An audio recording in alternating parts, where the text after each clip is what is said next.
Welcome to Sunday School again this morning, boys and girls. We have another story about Jesus again. This time, Jesus is going to Jerusalem, and he goes to the temple, the big, shiny, fancy temple in Jerusalem. And he's looking around in this building that is supposed to be the house of God, where people can come and pray to God. But what he saw there looked more like a big, messy shopping mall where people were just buying and selling things. They were buying animals to use in their sacrifices. They were exchanging their money because they had to have special kinds of money in the temple. And there was no place left for people to pray. And Jesus was not very happy about this. But he went out of the city for the night and stayed at some friend's house and came back the next morning.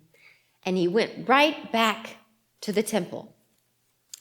But as he was walking to Jerusalem that morning, he saw a fig tree.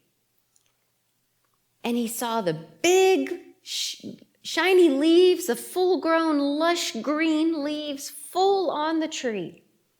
And so he went to look for a fig on it.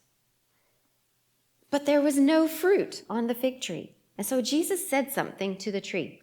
Yes, Jesus talked to the tree. That may sound kind of weird. What do you think Jesus would say to a tree?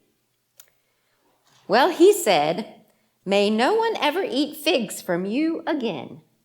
What? Is Jesus being mean to a tree? What did the tree do? And the disciples must have wondered what Jesus was doing too. This seemed very unusual. But Jesus had a reason. So when you see a fig tree full of green leaves, it usually means that it's a healthy tree and it's going to have lots of good figs on it, right? And this tree was full of leaves. It looked like it should have fruit, but it did not. So it was kind of lying in a way. And Jesus was trying to teach the disciples that the leaders of the temple were just like this fig tree. They looked like they were helping the people come to know God. That was their job. They were the priests. They were supposed to help the people do their praying and do their sacrifices and know how to please God. But they were not doing this. They had no fruit. So they were really just letting the people sell things in the temple. They were making a lot of money instead of teaching the people to know God and to pray. So the priests had turned God's house of prayer into an excuse to just cheat people for money. So when Jesus got back to the temple that morning, he went right up to the tables where the sellers were selling all the animals and exchanging all the money, and he turned the tables over. He just flipped them over and spilled everything out. And what do you think? Why do you think Jesus did something like that? Does that sound like something we might expect of Jesus? He didn't do things like that very often, but he had a good reason, right? He wanted to teach them that there should not be any more of this selling and money changing in God's house. He wanted people to be able to pray in God's house. That's the purpose of the temple. So there was doves that were escaping and flying up into the ceiling. There was animals that were starting to try to make their ways out of the door of the temple and out in the courtyard. It was probably pretty chaotic. And the disciples were just standing there. And the other people who had come in the temple were just standing there. I think they were probably all in shock. They were surprised that this was happening.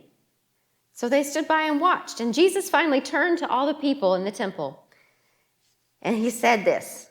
This is from the book of Mark. Remember, in the New Testament, the 4 Gospels, Matthew, Mark, Luke, and John.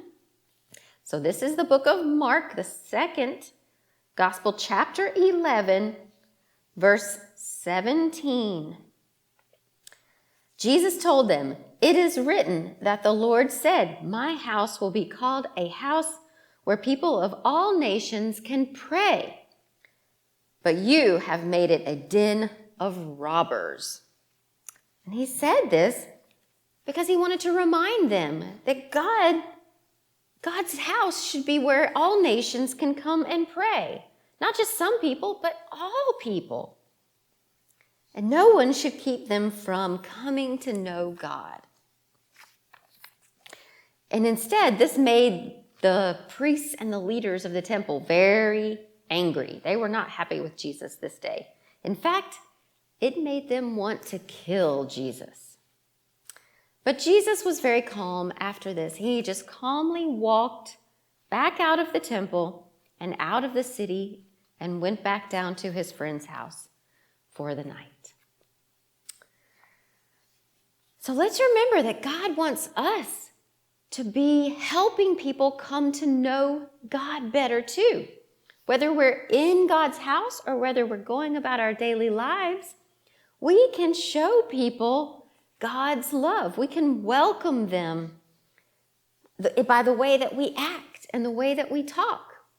But sometimes we can do things that might get in the way of people coming to know God.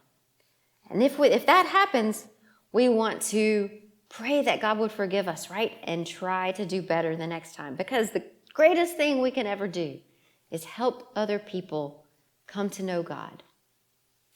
All right, I hope you have a good week, and we'll come back and have some more stories next week.